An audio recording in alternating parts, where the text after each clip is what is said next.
Hey YouTube, so I'm coming at you guys with a real talk video. This video was requested by one of my subscribers and she asked me to do a video about co-parenting with your ex. Co-parenting with your ex can be complicated.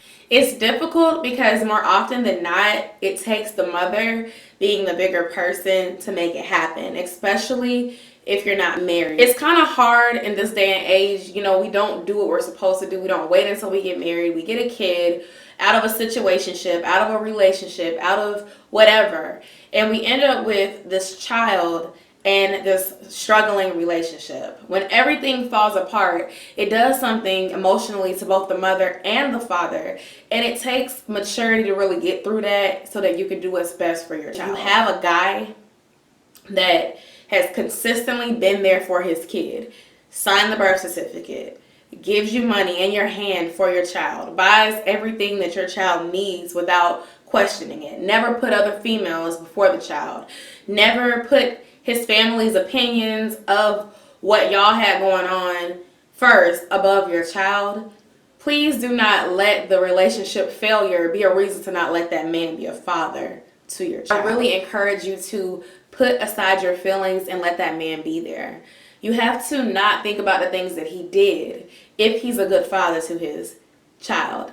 Examples of a good father are being there when the child is sick, working, getting a job, and providing for the child.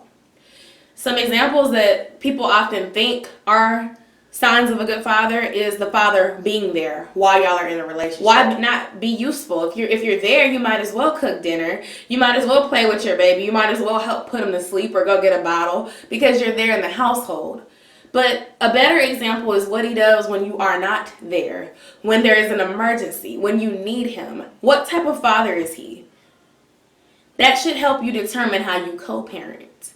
If you are the custodial parent, if you're the mother and you all separate and the baby lives with you, you have the authority to make choices.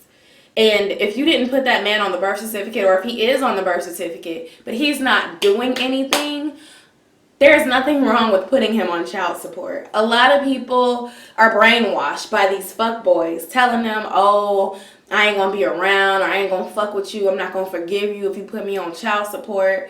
Honey, fuck that. If you need help taking care of the baby that y'all created and he's not giving you the money to do so, if he's not going out his way to buy the things that your child needs, then put him on child support.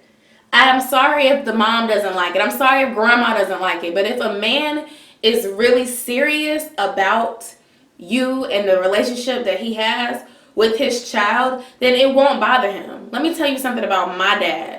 My dad and my mom were married for 20-something years, living together.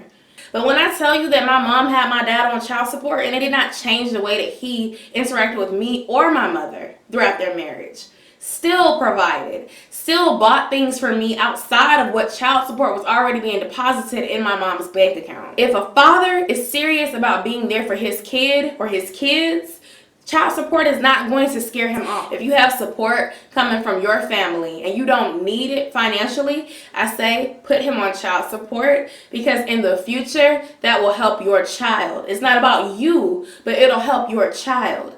Meanwhile, reap the benefits of being around your family, your friends, your new significant other, whoever else can help you parent that child, and be consistent with it, because that will benefit your child. It shouldn't be hard. The love that y'all have for the child should bring y'all together to co-parent. And you got to keep all these outside people out of y'all business. Like, families ruin relationships, and they ruin the ability to co-parent too, because a grown man should be able to communicate for himself. It shouldn't be his mama. It shouldn't be grandma. It should be him. It's his kid. But for some reason, a lot of people choose to let their parents do their communicating for them. And if the baby mama and the baby father's mom don't get along, there's this tension. Because you not being man enough to speak up on your child, and you letting the family get in, and it is not really their role. That is your baby, and that is his baby. It's not everybody else's baby. It's not the new girlfriend's baby. It's not the new boyfriend's baby. It's not grandma baby. It's not great grandma baby. It's not auntie's baby. It's the man and the woman that laid together. And if y'all can't get that grasp on it, it's going to be very difficult to co-parent. Personally, I told my story last week. I'll link that video down below because I really gave the details of it so that you all can understand where I'm coming from. Because I'm real and I don't have nothing to hide. But also so that you can see the reason why I don't really have anything to say, at least right now, in regard to co-parenting or any of that. Sometimes the best father for a child is not the one that biologically had him. And I know people don't like it. Like for me, I really didn't like that at first. I really, like when I was struggling in that horrible relationship, I really did not like the thought of me not being with my son's father because I felt like it was like, that's my beliefs as a Christian. Like, okay, I have the soul tie with this man. We have this kid together. We supposed to be married and try to make this work. When really, you know, I'm Christian and yes, you should be married and you should have abstained, but I didn't, and I shouldn't be sitting here being mistreated, especially since we didn't walk down the aisle. That's not what I promised the Lord, and that's not what I deserved as a woman. So the point is, if you have a guy that is not showing that he is a good father, if he's doing drugs, if he's in the streets, if he's having all these different women around, that may not be a good exposure for your child to see.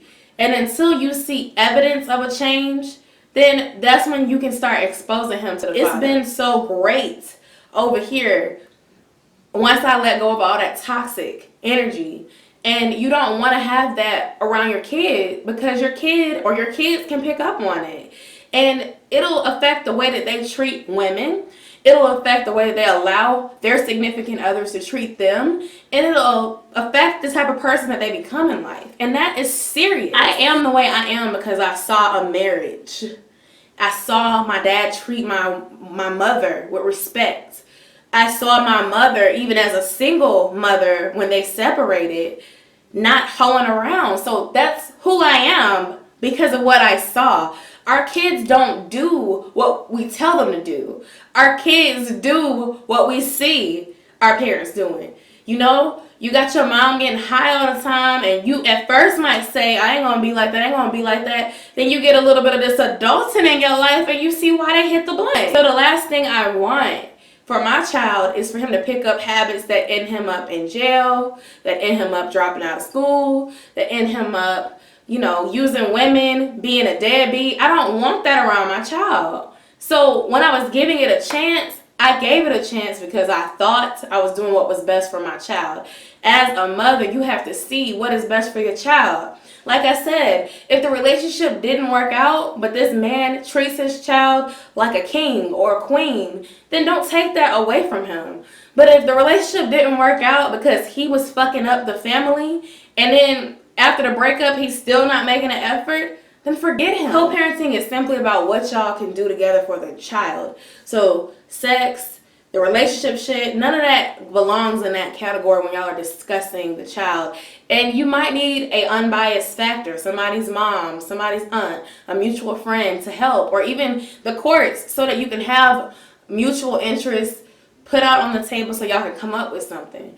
But co-parenting is extremely hard. I hope that this was useful for you guys. I kind of rambled and went on. If you have any other questions, feel free to comment down below. Please subscribe to my channel. I do real talk and I give you realness every day when I come to you all. And I just hope that I'll see you all soon. Thank you for watching.